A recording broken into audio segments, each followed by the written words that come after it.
अस्सलामु अलैकुम वरहमतुल्लाहि वबरकातुहू। टाटू बच्चों, आज परो अख नो टॉपिक रेडिएशन। रात पजाव कन्विक्शन बे पजाव तथ मज पजाव sea breeze and land breeze यम पजाव यानी अस पजाव ट्रांसफर ऑफ हीट किथन गसान बाय कन्विक्शन इन आयरस मज। टाटू बच्चों, आज नो टॉपिक रेडिएशन।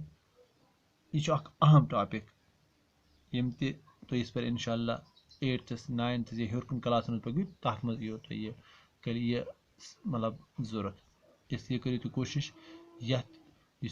अजुक टॉपिक पढ़ो अत पे कंसंट्रेट करने कोशिश, असल पे समझने कोशिश करो, तुम ध्यान दियो।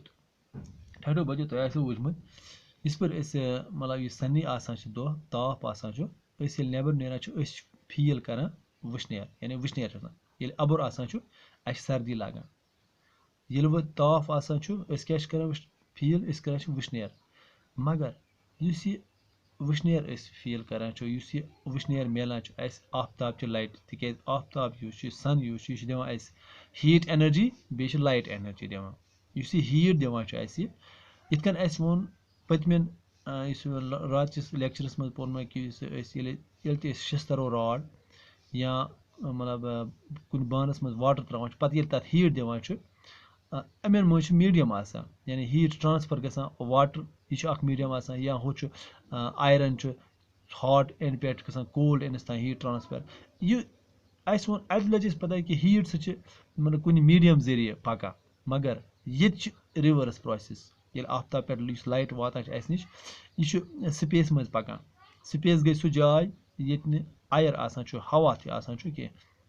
और तेल ये नो गो आफ्ताब लाइट वाता नो अत मज कंडक्शन गसान तो नो अत मज कन्विक्शन गसान। गो अमुक मतलब गो यह हीट वाता विदाउट एनी मीडियम बगैर वाता यानी इस पे आफ्ताब पे वो यह पता स्पेस मज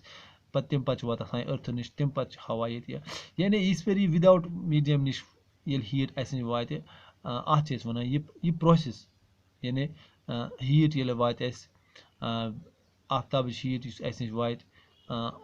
विदाउट एनी मीडियम तथ वन रेडिएशन यानी अत वन रेडिएशन। रेडिएशन क्या गई तेल अत रेडिएशन अत तेल requirement of medium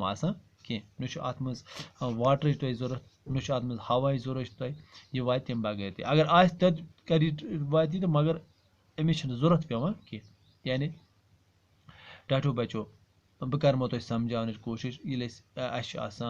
room heater तुम आसो वो ये रूम ये कुन सात सर्दी लगान रूम हीटर ब्रो कन अत निवान सह कर महसूस वुशनेर हॉट वुशनेर वार्म कर वुशनेर मतलब बसान पन पान अथन वुशनेर मिलान इथे कन ब्या एग्जाम्पल तुम कर बह समझाने कोशिश इस पर मतलब आब गर्मावान पत इस पर यह तुत आब त्रो गिलास मज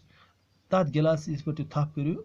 अत हे दजित तिक हॉट सह त्रेश हेको नो चेत कि सह गर्म मगर कह काल पत वुचान कि मतलब 10 या 15 मिनट बाद इस पर गिलास थवन अमी जाए ठंड अम थवन बसान यह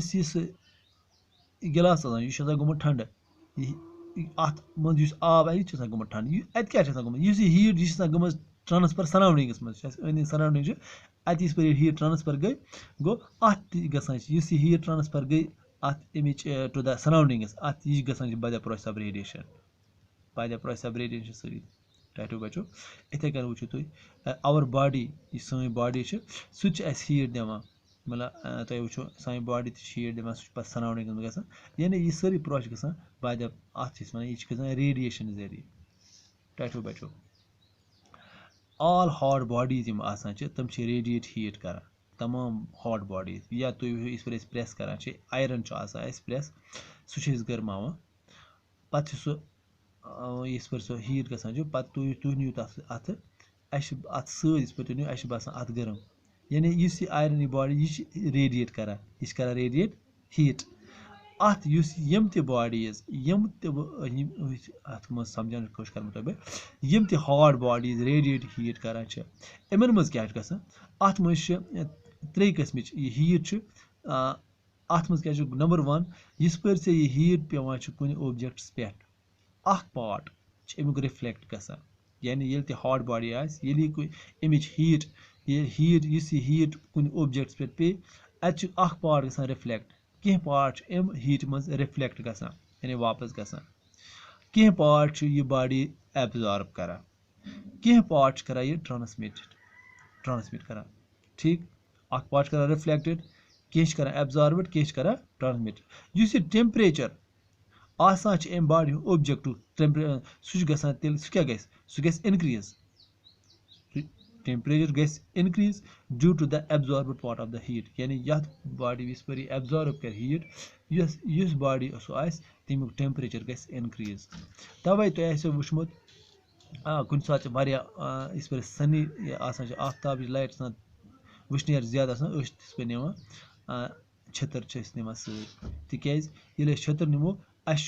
सान बॉडी पे ज्यादा वुचनेर ताप पेवान कह तिज अगर सह ताव इस पे सान बॉडी पे पे विदाउट अम्ब्रेला इस सान बॉडी हुंद टेम्परेचर ऑलरेडी इस पे आफ्ताब लाइट पे सह गस हीट अत में ज्यादा सान बॉडी हुंद टेम्परेचर हेकान बढ़ित वुचनेर दम गसान इंसानस तवे अम्ब्रेला यूज कर तिज सह क्या तो तवे दैट मई सह बचावान अम एक्स्ट्रा टेम्परेचर नश आफ्ताब लाइट हीट पे तम सह टेम्परेचर राइज गो बचो तवे तुम वुचमुत कि kind of clothes we wear in summer and winter यानी समरस मज बे विंटरस मज चाहे सह समर या विंटर मौसमी गर्मा या मौसमी सरमा यानी विंटर गो वंदस मज या यथ वहरातस मज वुचु तुम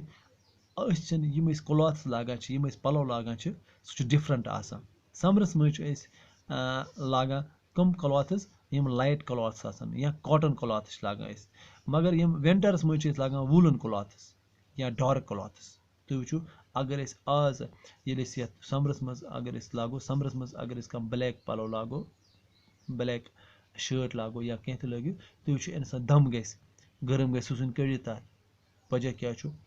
आफ्ताब लाइट ब्लैक सरफेस यम ब्लैक सरफेस कर एब्जॉर्ब हीट ये एब्जॉर्ब हीट गई सान बॉडी ऑलरेडी हो टेम्परेचर हीट सह रेडिएट कर इंसान हीट टेम्परेचर ज्यादा तवे दम गसान तवे लाग cotton clothes light coloured clothes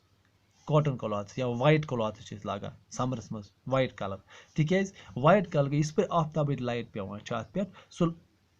white क्या कर सह वाइट यह कर रिफ्लेक्ट लाइट कर reflect back that mean feel कर ज्यादा गर्मी कह या बह करमो तुम समझान कोशिश तुम हेकियो घर यह एक्टिविटी कर एक्टिविटी मज अनो जो पतल अन अकिस पतलिस करो ब्लैक कलर ब्या थवन इथे कन बिकस मज करो सह थवन इथे कन यह थो वाइट कलर कर ठीक तम पे बरो दोनवेन मज आब टाटो बचो यानी यह white surface base black surface इस ब्लैक सरफेस ये मज बोर आब ये मज बोर आब तम पे थो तापस यह तुम वुचु टाटो बचो कह काला पत वुचु तो यह थो ये मज बोर आब ये मज बोर आब ये तम दोनवेन मज आब फील करो यह थो तापस इस पर मतलब अत सन लाइट नश थो अकिस घंटस तुम इस पर वुचु दोनवे करो तुम फील कत मज आब गोमुत गर्म इस ब्लैक सरफेस ये मज आब गोमुत गर्म ज्यादा जल्दी एज कम्पेयर टू यह तिज ये ब्लैक सरफेस यह एब्जॉर्ब कर हीट यह कर मोर हीट एब्जॉर्ब ये हीट एब्जॉर्ब गई दैट इज आब पतलिस यह गरम गरम सत वाटर सह हॉट यथ मज वाइट सरफेस यथ मज ग आब जल्दी गर्म कि तिज वाइट सरफेस यम तम रिफ्लेक्ट कर हीट यम सत रिफ्लेक्ट हीट अत तूत गर्म आब कह इथे कन अगर तुम इथे कन टाटो बचो यम तुम करो अगर तुम दोनवेन मज गर्म आब त्रो यथ मज बरो तोत आब यथ मज बरो तोत आब गर्म आब पे थो तुम अकिस मतलब अंगट कमरस मज या थो अंगट कमरस मज छाई थो तुम 10 या 15 मिनट मज तुम वुचु यह गर्म आब यह गई जल्दी ठंड यह गि ब्लैक सरफेस अत वार वार ठंड आब ये गई जल्दी ठंड तिज हीट इस रेडिएट गसान तिज मे वो तुम नटशेलस मज समझो तुम इतन ब्लैक सरफेस सह कर एब्जॉर्ब हीट क्या कर एब्जॉर्ब हीट इस वाइट सरफेस सह कर रिफ्लेक्ट हीट यानी डार्क सरफेस वो तुम यह एब्जॉर्ब कर मोर हीट तवे बासान comfortable with dark colour clothes in winter तवे लागा विंटरस मज तवे लागा कम पलो डार्क क्लॉथ्स बे वुलन क्लॉथ्स लागा वुलन क्लॉथ्स लागा तवे तिकाज युस ये वूल आसान यह पुअर कंडक्टर ऑफ हीट यानी अत मज यह poor conductor of heat transfer गसान आदमी यह पुअर कंडक्टर यह हीट कर कंडक्ट कि पुअर कंडक्टर हीट अत मज रोजान अत मज जमा हीट एब्जॉर्ब रोजान यह कर अत मज ट्रैपड रोजान तिकाज अत यह वुलन क्लॉथ अत मज आयर रोजान ट्रैपड यह हवा ट्रैप रोज बंद रोज इन दोन वूल फाइबर अत मज रोजान आयर ट्रैपड इस पे आयर ट्रैप रोज अत मज दिस आयर यह प्रिवेंट कर the flow of heat from our body सानी बॉडी हुंद टेम्परेचर आसान ऑलरेडी टेम्परेचर हीट दिवान सह इस पे वुलन क्लॉथ लग यह वुलन क्लॉथ अत हीट ट्रैप कर इत सानी बॉडी हुंद टेम्परेचर रोजान गर्म तो मगर यह समरस मज समरस सानी बॉडी ऑलरेडी हीट ट्रांसफर कर अत हीट ना समरस मज लग कॉटन क्लॉथस तब तमें कॉटन मज हीट ट्रांसफर सान ना नबर दैट मीन्स तवे फील कर गर्म कह हॉट तो तवे अमे मूजूब लागान वुलन क्लॉथस या डार्क क्लॉथस विंटरस मज